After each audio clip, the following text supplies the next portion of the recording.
everybody. I'm Richard with Richard's Rubs and Seasonings. We're in the kitchen today, and I'm making some teriyaki. Now, is it just teriyaki? No, it's the Too Good teriyaki. What's too good about it, you say? Well, one, it's gluten-free, MSG-free, there's no high fructose corn syrup, and it's packed with flavor.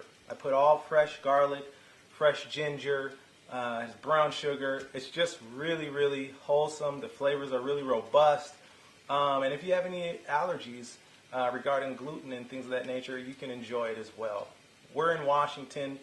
I typically like to go get teriyaki if I'm going to be out in Seattle or in Ballard.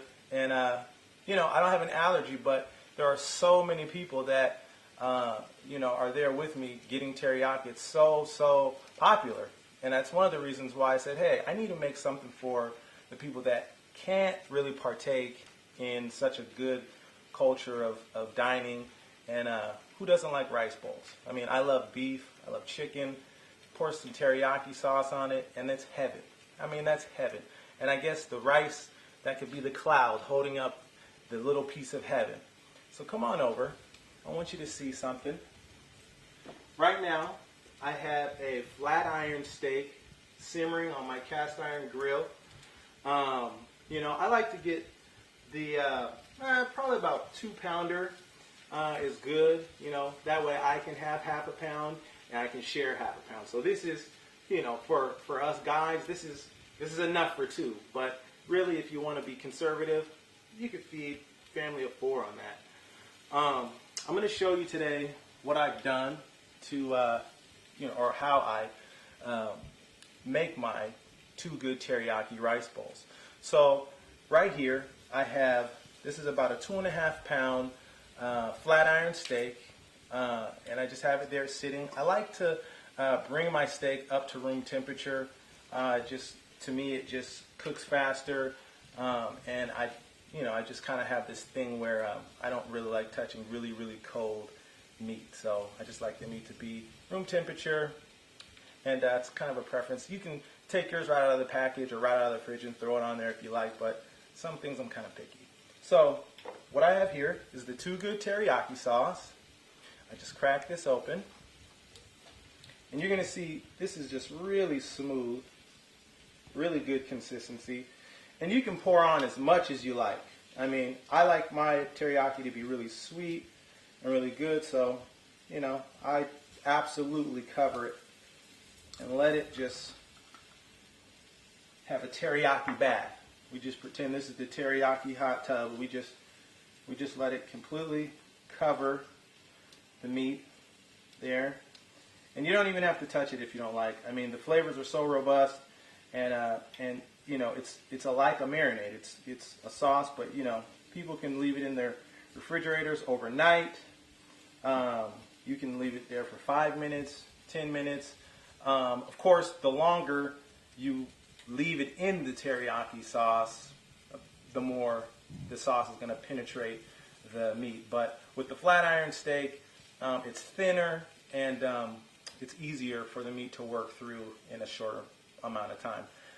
My mom-in-law, she loves to put hers in Ziploc bags and put them in the freezer, and that way it's thoroughly marinated whenever you're going to have guests or maybe dinner throughout the week. So what I'm going to do is take my chopping board, take it over here. I'm going to set him down because he's pretty much done.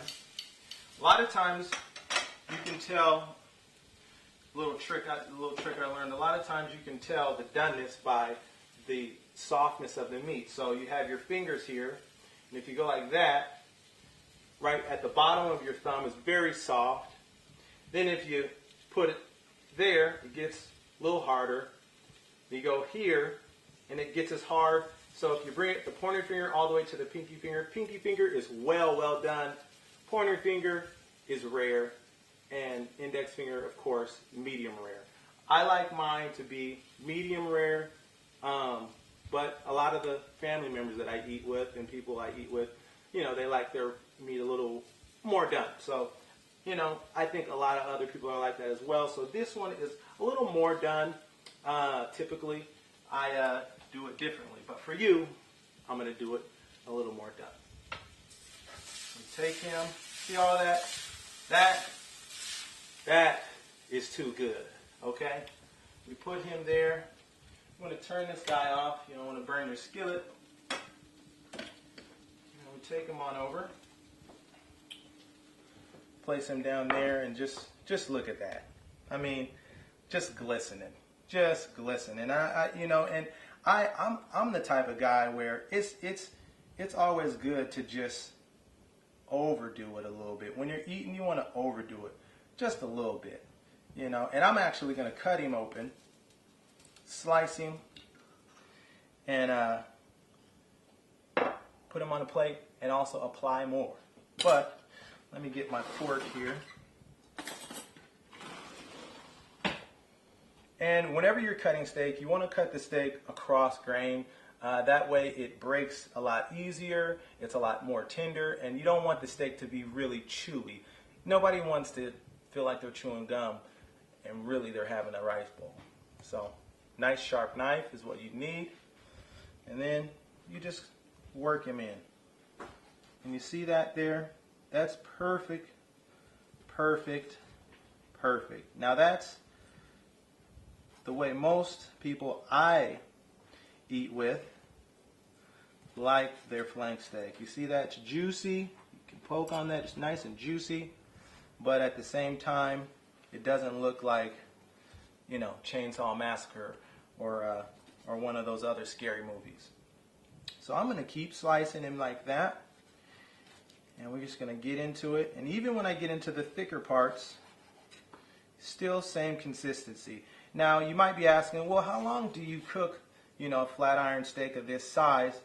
I typically like to do, if it's going to be medium well to well done, but juicy still, I like to do around 7 minutes, 7 minutes per pound. And so I'll do 7 minutes on each side. I'll let it sit on the cast iron skillet and get nice and brown, and you know, it starts to smell really, really good. You start to smell the garlic, and you start to smell the ginger, fresh ginger that's in it. And then you set your timer, and then when it hits 7 minutes, you flip it over. You do the same thing. And this one, actually, I cooked it, you know, to perfection, so I don't really need to even let it rest. Because of course, when you let the meat rest, that means you haven't cut it open. You let the meat just sit on the counter. It's still cooking, you know, and so unless you cut it open, it's gonna, you know, the temperature is gonna continue to stay within the meat and cook the meat. But if you cut it open, it releases the heat from the meat, which of course makes the temperature go down. So I'm gonna spread that out a little bit, and I'm gonna set that there. Got a nice sharp knife, so you want to make sure that you're very careful. You want your knife really sharp, and we're just going to drizzle a little more before I even put it on the rice. We're going to drizzle a little more on there. Oh, that just smells good. I mean, it smells too good. It's too good to be true. And it's gluten-free. That's the good thing. It's healthier for you. You're not going to eat this and, you know, get a stomach ache or get lethargic or any of those things. It's going to be something where you can eat it, feel light on your feet, and be ready to go. Whether you're going out after dinner, or it might be a lunch thing where you still have meetings that you want to go to throughout the day. If you eat too good, you're going to be too good. So let me get my bowl here. Got a nice empty bowl. I like that. You know, it's Polish pottery. Really cool stuff there. And I'm going to take some rice. This is rice that I've just steamed. And I just break it up in there like that. If you have a rice cooker, that's really cool. Those are awesome. If you cook rice on the stove, that's also really awesome. There's a lot of really cool instant rices that you can purchase. And then if you have a rice cooker, you just get bulk rice. Just a little secret. You want to do 2 parts water, 1 part rice, and it comes out perfect every single time. All right, so we're going to set that guy there. And we got to move this teriyaki sauce over here. And you know, just for formalities, I'm just going to take this steak, move it to a plate there. And see, all that's Too Good sauce. That's all Too Good teriyaki, just heavenly good sauce. What we're going to do is we're going to slide that guy on over. And we'll use the knife to, you could serve the Too Good steak like this. You really could. I mean, I'll sit and I'll eat steak all day. I'm a carnivore. I love meat.